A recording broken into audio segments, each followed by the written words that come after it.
नमस्कार दोस्त। आज हम लोग बात करेंगे कि सिंधिया घराने में जो एक विवाद का मुद्दा चल रहा है उनके संपत्ति बंटवारे का, किस तरीके से राजशाही सिंधिया घराना संपत्ति विवाद में चारों तरफ से जो है ऐतिहासिक दृष्टिकोण के साथ जो है समय के हिसाब से जो है घिरता चला गया। किस तरीके से क्या इतिहास रहा, क्या इसका राजघराने की क्या कहानी रही, किस तरीके से पूरा परिवार अपने समय और अस्तित्व के लिए जो है समय के हिसाब से लड़ता रहा, तो वो पूरी कहानी अभी इस समय मुख्य पारिवारिक विद्रोह जो चल रहा है सिंधिया घराना संपत्ति विवाद पर चार बहनें और पूरा मामला, जिस प्रकार से सिंधिया जो कि सिंधे महाराष्ट्र में जो सिंधे होता है वही सिंधिया जो मराठा मुख्य रूप से होते हैं। घराना भारत के सबसे प्रसिद्ध राजघरानों में से एक है और यह घराना मुख्य रूप से जो है अभी इस समय मध्य प्रदेश के ग्वालियर से जुड़ा हुआ है। ठीक है, जो ग्वालियर से जुड़ा हुआ है। आज भी इस परिवार का राजनीतिक और सामाजिक प्रभाव बना हुआ है। हाल के वर्षों में परिवार की संपत्तियां और उत्तराधिकार को लेकर कानूनी विवाद चर्चा का विषय रहा है। अब सिंधिया घराना किस तरीके से इस समय विवादों में घिरा हुआ है, क्या इसकी कहानी रही है। सिंधिया वंश मराठा साम्राज्य का एक प्रमुख राजघराना था और स्वतंत्रता से पहले ग्वालियर रियासत पर इनका जो है प्रमुख मुख्य अधिकार रहा। तो अगर ग्वालियर घराने रियासत पर परिवार का शासन था, स्वतंत्रता के बाद रियासतों का भारत में जब विलय किया गया, तो जब भारत में विलय किया गया उसके बाद ये कहानी बदलती है। और लेकिन परिवार के पास कई निजी संपत्तियां अभी भी बनी हुई है, आज भी उसी तरीके से अस्तित्व में है। विवाद की शुरुआत का मुख्य विषय परिवार की पैतृक और निजी संपत्तियों पर अधिकार के लिए पूरी तरीके से जो है लड़ाई का जो मुख्य हिस्सा रहा वो निजी संपत्तियों को लेकर रहा। मामला परिवार के सदस्यों के बीच उत्तराधिकार का मामला आया, उत्तराधिकार के संपत्ति के बंटवारे से जुड़ा रहा। अब चूंकि आप जानते होंगे ज्योतिरादित्य सिंधिया जो महाराज साहब हैं, इनको महाराज कहा जाता है मध्य प्रदेश का, तो वो उनके लिए किस तरीके से मामला निकल के आया है। परिवार की चार बहनों ने दावा किया कि परिवार की कुछ संपत्तियों में उनका भी वैधानिक अधिकार है और किस तरीके से अधिकार है। उनका कहना है कि संपत्ति का निष्पक्ष बंटवारा होना चाहिए। देखिए मसला क्या है कि जिस तरीके से पूरा परिवार, चूंकि संपत्ति का मामला है, तो उत्तराधिकार के कानून से जुड़ी बेटियां भी उतना ही अधिकार रखती हैं जितना कि बेटा रखता है, तो उसको मान्यता मिलनी चाहिए कि नहीं मिलनी चाहिए। इसी संपत्ति के स्वामित्व और प्रबंधन को लेकर न्यायालय ने उचित निर्णय लिया है। अब ज्योतिरादित्य सिंधिया का पक्ष है कि परिवार की ओर से यह तर्क दिया गया कुछ संपत्तियां व्यक्तिगत और विशेष कानून के तहत ही कानूनी व्यवस्था के अंतर्गत आती हैं। तो जब कानूनी व्यवस्था के अंतर्गत आती है, चूंकि राजा महाराजा थे तो इनके पास संपत्ति भी खूब थी, तो उसके लिए जो है ये पूरा मुख्य मुद्दा जो है निकल के आया है। अब मुख्य तर्क यह है कि कुछ संपत्तियां व्यक्तिगत विशेषिक कानून व्यवस्था के अंतर्गत जो आती हैं उसके लिए किस तरीके से नए निर्णय, नई व्यवस्थाएं और उन सभी का जो दावा किया जा रहा है, दावों का स्वरूप समान नहीं है। कई तरीके से जो है कुछ उन्होंने बनाई है, पुरानी वाली तो जो थी लेकिन कुछ तो उन्होंने भी बनाई है। तो विभिन्न मामलों में कानूनी दस्तावेजों संपत्ति की प्रकृति के हिसाब से यह पूरा मामला जो है आधार पर अलग अलग दलीलें दी गई हैं। अब चूंकि इतिहास किस तरीके से रहा है कि किन संपत्तियों की चर्चा होती है, विवादों में समय समय पर जिन प्रमुख संपत्तियों का उल्लेख किया गया है और उल्लेख के बाद पूरी कहानी किस तरीके से जो है बदल रही है, वह पूरा जो है मसला सामने आता है। और उन संपत्तियों का जो उल्लेख उसमें मुख्य रूप से जो उनमें शामिल है, एक है जय विलास पैलेस। मुख्य जो है 40,000 करोड़ का ये महल है जय विलास पैलेस। अन्य महल और ऐतिहासिक भवन और कृषि भूमि के अलावा ये है जय विलास पैलेस जो आप देख रहे हैं, ये है जय विलास पैलेस। और मुख्य विषय यह है कि इन संपत्तियों में जो चल अचल संपत्तियां हैं, ध्यान दें सभी संपत्तियां एक ही कानूनी श्रेणी में नहीं आती हैं, बल्कि इनका अलग अलग क्या है स्वरूप है। और ये कुछ ट्रस्ट के अंतर्गत हो सकते हैं, कुछ कानूनी स्थिति अलग अलग है। कानूनी पहलू भारत में उत्तराधिकार और संपत्ति का निर्धारण किस तरीके से होता है।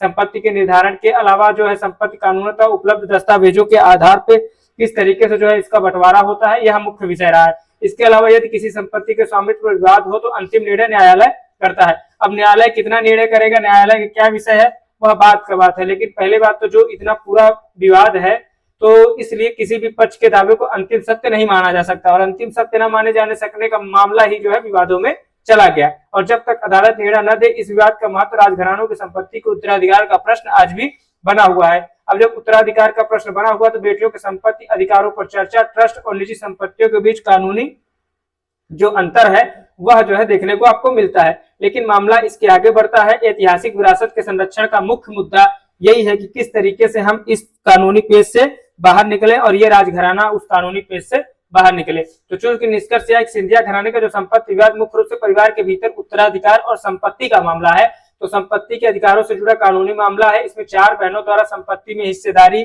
और हिस्सेदारी के अलावा दावा जो किया गया अन्य पक्षों की कानूनी दलीलें शामिल की गई हैं। अब समस्या यह है कि अगर शामिल की गई तो इस प्रकार के मामलों में अंतिम निर्णय न्यायालय के आदेश और न्यायालय के आदेश के अलावा उपलब्ध कानूनी साक्ष्यों के आधार पर यह पूरा निर्णय जो है आपके सामने प्रस्तुत किया जाएगा।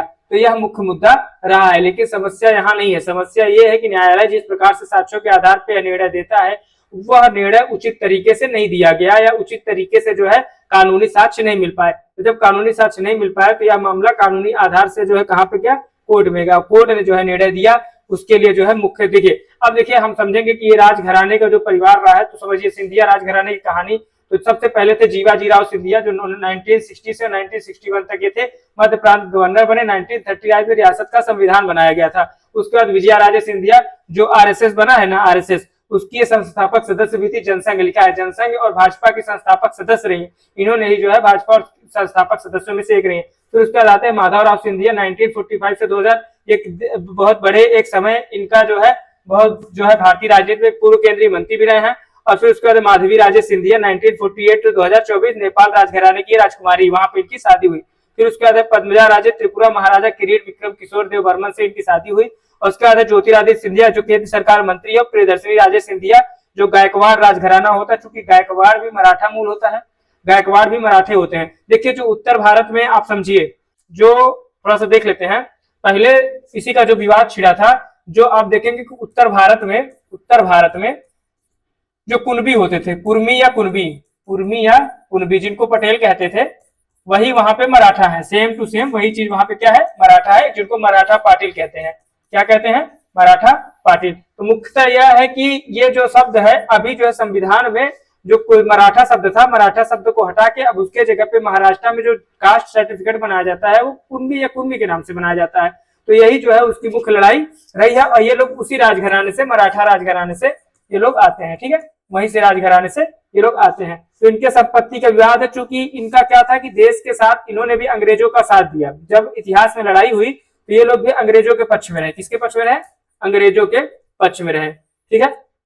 फिर उसके बाद देखिए इनकी एक सिंधिया राजघराने में कौन है, ये तो ज्योतिरादित्य सिंधिया जो राजनीति में मुख्य रूप से मध्य प्रदेश के हैं और किस तरीके से प्रसिद्ध है आप जानते हैं, और केंद्र में कैबिनेट मंत्री है। एक आप देखेंगे होंगे ये वाली वसुंधरा राजे सिंधिया जो महाराष्ट्र की पूर्व मुख्यमंत्री हैं, इनका नाम है वसुंधरा राजे सिंधिया। ये राजस्थान की पूर्व मुख्यमंत्री रह चुकी हैं। वसुंधरा राजे सिंधिया जो है राजस्थान की पूर्व मुख्यमंत्री रह चुकी हैं, है ना। तो ये पूरी कहानी यहाँ से निकल के आती है। समस्या इस बात की है कि ये जो पूरी कहानी है ये किस तरीके से जो है आपके सामने जो है, ये देखिए जय विलास पैलेस है जिसके लिए काफी लड़ाइयां हुई। फिर इसका सिंधिया राज परिवार 40,000 करोड़ रुपए की संपत्ति के हक की लड़ाई है। ये जय विलास पैलेस मुख्य जो है 40,000 करोड़ की, है ना। अब उसके बाद ये पूरा जो है वहां सिंधिया राजघराने की ट्रेन है। सिंधिया राजघराना किस तरीके से सिंधिया परिवार के बंटवारे से क्या मिला और किस तरीके से इतिहास में इसका दबदबा रहा, किस तरीके से मराठा किस तरीके से पूरे भारत में फैले, क्या क्या उसका अस्तित्व रहा, किस किस तरीके से पूरी कहानी निकल के आई है, ये जो है मुख्य मुद्दा रहा। अब देखिए ज्योतिरादित्य सिंधिया जो है ये राजघराना परिवार है किस तरीके से दुनिया में अपने इतिहास के लिए, अपने अस्तित्व के लिए लड़ा। अब देखिए अब समझेंगे आप ये परिवार जो है किस तरीके से राजघराना सिंधिया परिवार का जो है विवाद छिड़ता रहा। और ये वहां की राजकुमारी जो ज्योतिरादित्य सिंधिया की बेटी है शायद ये, ठीक है। तो यह पूरा मुद्दा जो है आपके लिए रहा है, किस तरीके से इनका इतिहास रहा, राजघराना किस तरीके से विस्तृत रूप से आगे बढ़ता रहा और राजघराने के क्या ऐतिहासिक विकल्प रहे, वो हम आपको पूरी तरीके से समझाने की कोशिश की, जो अभी विवाद का मुद्दा बना हुआ है। और ये मूलतः मराठा थे, क्या थे, मराठी थे, ठीक है। ये मराठा परिवार था, मराठा कुनबी जिनको बोलते हैं वही ये परिवार है, कृषि परिवार, ठीक है। मराठा कुनबी शब्द है, मराठा शब्द हटा के उसके जगह कुर्मी पाटिल शब्द जोड़ा गया है नए तरीके से, और उसी के आधार पर कास्ट सर्टिफिकेट भी दिया जाता है। और ये लोग मुख्य रूप से जो है जब देश में राजघराना ये अंग्रेजों के साथ रहा, रानी की लक्ष्मीबाई के जब मामला था तो इन लोगों ने जो है अंग्रेजों के साथ जो है लड़ाइयां, अंग्रेजों का साथ दिया, देश का साथ देने की बजाय अंग्रेजों का ये लोग साथ दिए। लेकिन फिलहाल जो भी रहा, लेकिन अभी तो चूंकि राजघराना परिवार है और अभी ये भारत में ऐतिहासिक दृष्टिकोण से देखें तो ये सबसे बड़ा राजघराना है इस समय भारत जो है, भारतीय राजनीति में और भारत में भी सबसे बड़ा राजघराना यही बचा हुआ है। और आगे भी इनका अस्तित्व चल रहा है। तो अभी आगे देखते हैं, पर ऐतिहासिक रूप से देखेंगे तो ये पूरा परिवार है। वसुंधरा राजे सिंधिया राजस्थान की पूर्व मुख्यमंत्री, और ये लोग पूरा जो है अपना राजपाट यहाँ पे चला रहे हैं, ठीक है। वैसे तो भारतीय संविधान में राजा का कोई महत्व नहीं है, पर अब चूंकि ये लोग सांसद, विधायक, मंत्री, मिनिस्टर बन गए हैं तो उसी तरीके से इनका अस्तित्व अभी भी बना हुआ है। संविधान के संरक्षण में ये लोग अपने आप को पाले हुए हैं। पर आगे वक्त किस तरीके से बदलता है वो किसी ने नहीं देखा है, लेकिन वो आपके काम की चीज नहीं है। मुख्य ये है कि किस तरीके से ये परिवार, ये राजघराना, ये इतिहास आप तक जो विवादों का मुद्दा है वो हम आप तक पहुंचाने की कोशिश किए हैं। तब तक के लिए धन्यवाद, नमस्कार, थैंक यू।